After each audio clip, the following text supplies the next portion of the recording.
Now, from WYDC TV, this is Big Fox News at 10. Thank you for joining us tonight. I'm Scott Beadle.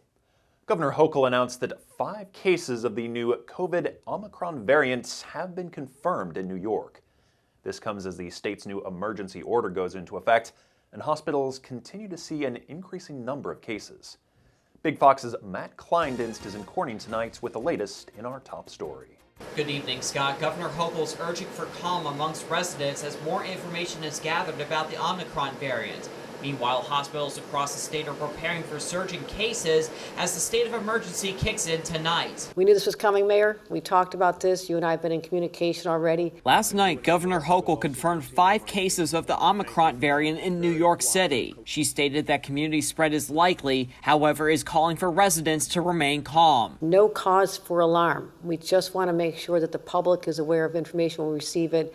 We don't have more information at this time, but we suspect there'll be more cases emerging. This comes as Hochul's state of emergency kicks in and hospitals prepare for an increase in other COVID cases. To be honest, we have to plan for either one of those scenarios where the demand goes up. Dr. Stephen Hennigan of Arnett Health says like other hospitals in the southern tier, they are close to full capacity with beds and are shifting resources to address new COVID cases. So we have had to postpone, reschedule, cancel multiple elective procedures over the last 2 months. We anticipate still having to do that with or without the governor or the Department of Health mandating it with us. COVID protocols aren't expected to change throughout the state. However, Dr. Hennigan urges residents to get vaccinated. Vaccinations are the thing that people have that they can do to lower their risk, not eliminate the risk, but lower their risk. Get tested often, get the vaccination, and that again is our best defense. Matt Kleindinst, Big Fox, WYDC in Corning. An Elmira man is in custody tonight on a slew of drug and weapons charges. Shaquille Whitaker was arrested by Elmira police following an investigation into selling cocaine in the city. Police conducted a subsequent investigation at Whitaker's home and say they found 2 loaded handguns, 9 ounces of cocaine, and drug paraphernalia. Whitaker was charged with criminally possessing a weapon and criminally possessing a controlled substance. The new Clute Park ice rink is now open for residents in Watkins Glen. The rink's opening helped to kick off the Watkins Glen Holiday Fair later in the afternoon. People were able to rent skates for $7 or to get free skates with an ornament and toy donation to Seneca Santa. The Watkins Glen residents say the rink will be open on weekends until March. President Biden issues new rules for travelers coming to the U.S., but critics say the timing could hurt the economic recovery.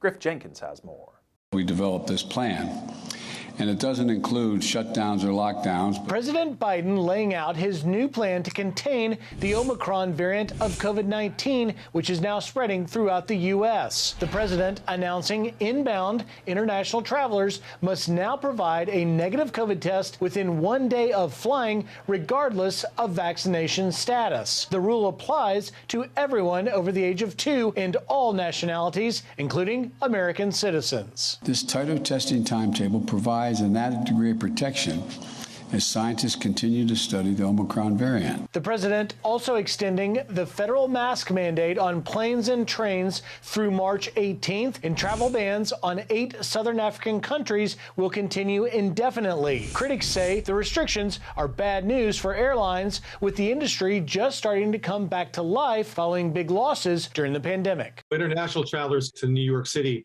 has gone up in terms of query count by 50% before they had the restrictions lifted.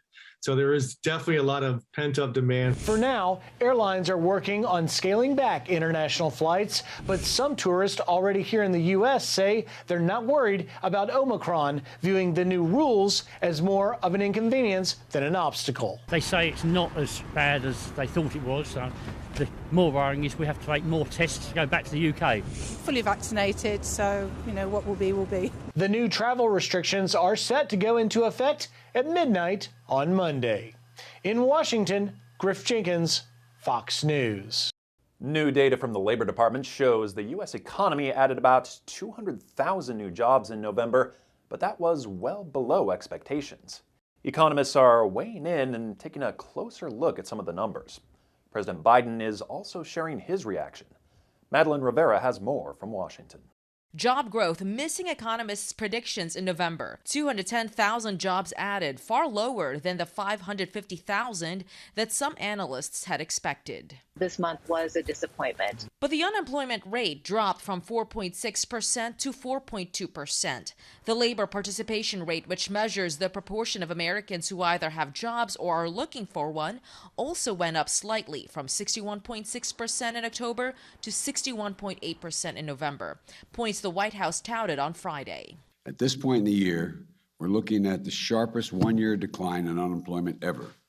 Simply put, America's back to work. Economic experts believe the job recovery is facing hurdles from several factors, including COVID uncertainty and vaccine mandates. I think the vaccine mandate is holding people out of the workforce. The Omicron variant now threatening to also slow momentum, especially if another surge in cases discourages people from going back to work. A situation like this, a pandemic, can really force people to reevaluate their lifestyle. Wages are up 4.8% compared to a year ago, but analysts say the raises are being washed out by inflation, which rose 6.2% in October. In Washington, Madeline Rivera, Fox News.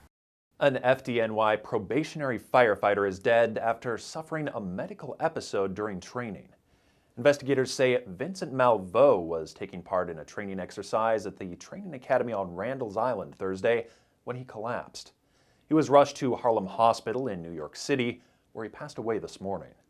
Officials say they believe he suffered a medical episode, but his exact cause of death is still unknown. Malveaux is survived by his parents. World War II veterans got a hero's send-off at Dallas-Fort Worth International Airport today. The 63 veterans flew out to Honolulu, Hawaii, to mark 80 years since the attack at Pearl Harbor. They were brought into the airport on buses with a police escort as part of their send-off. One of the vets on the flight is actually the father of the pilot flying the plane. And that pilot says she's honored to be the one to take the veterans on their journey. Oh, it is. Never in my wildest dreams would I have imagined that I'd be doing this. And it's just a very great honor. Of the 63 veterans on the flight, 6 are Pearl Harbor survivors, 3 of them are women, and 12 are over 100 years old. Sounds like quite an amazing crew. Still ahead tonight, a first-of-its-kind treatment for Alzheimer's. When people have dementia and Alzheimer's, others ignore them. And this is something that they can relate to. More on what they're calling reminiscence therapy and how it may help cognition for those with Alzheimer's. Here's your local stock market update from Big Fox.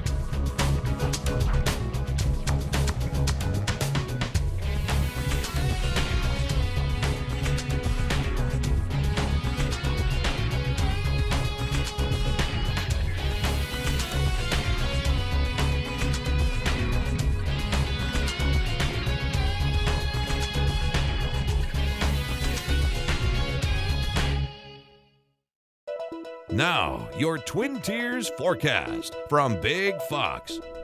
Tonight's Big Fox forecast is brought to you by William Mattar. Good evening, everyone. A significant cool down for today.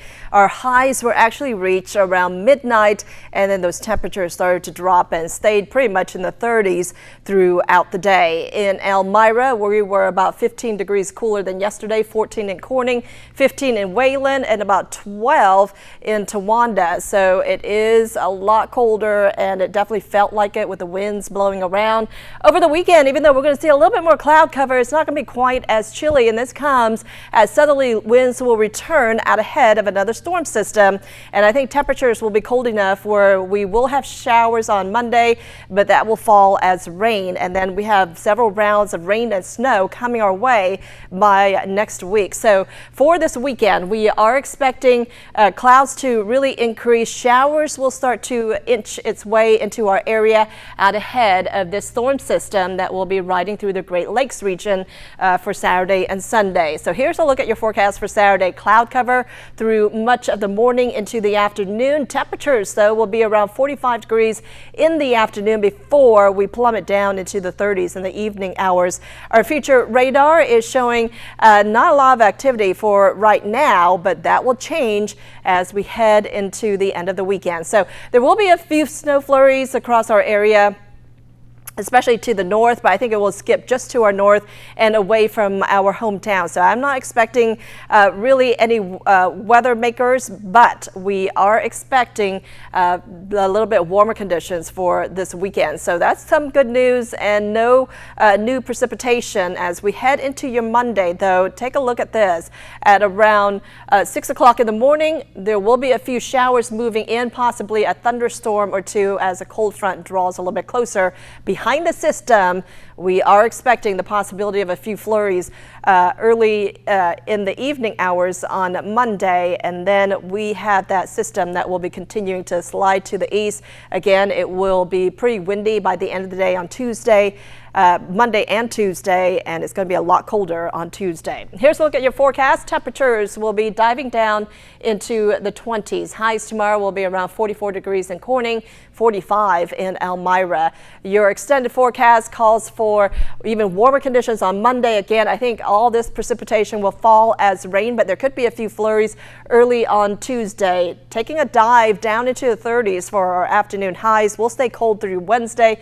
Another round of rain and snow for the middle of the week, and then a little bit drier conditions on Thursday. A little bit warmer conditions for the second half of next week.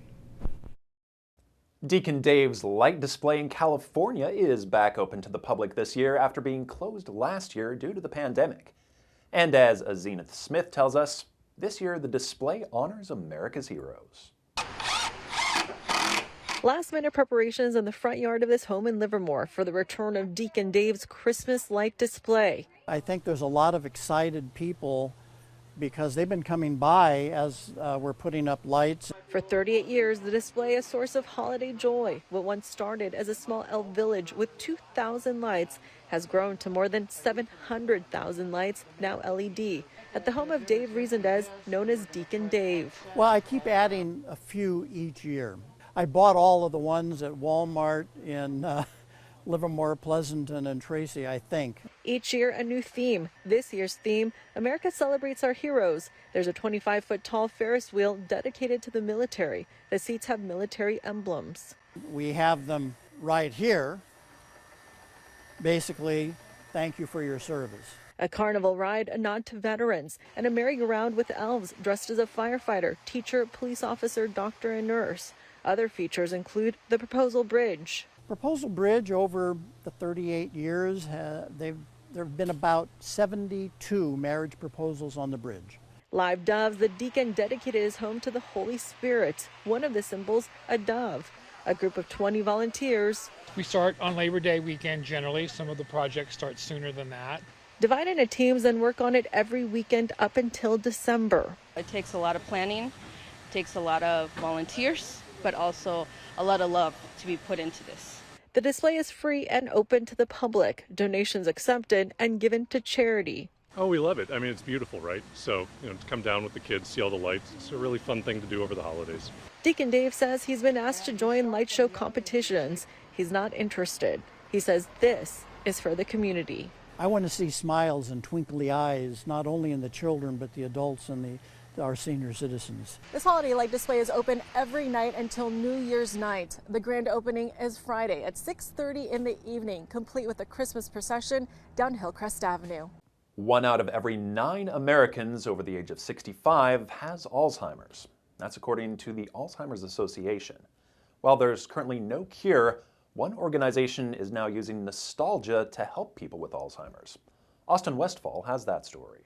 Town Square Senior Center here in Sarasota, Florida is not only dedicated to helping people with Alzheimer's, but it's also dedicated to bringing them back to a familiar time. When people have dementia and Alzheimer's, others ignore them.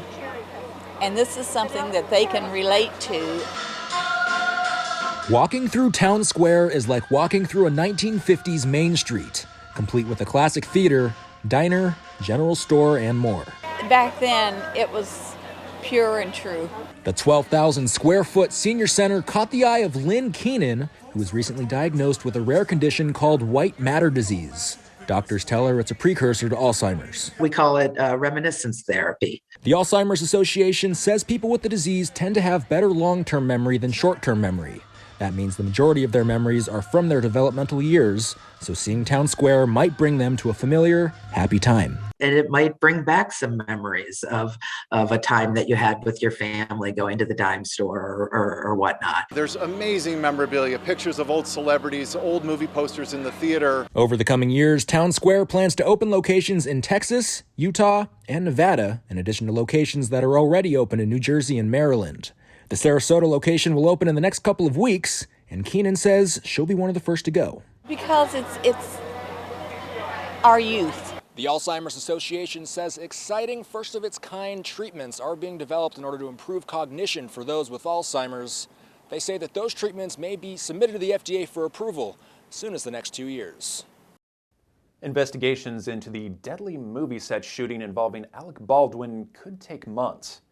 In the meantime, Baldwin says he doesn't want false information spreading about what happened on the set of Rust. Kevin Cork reports.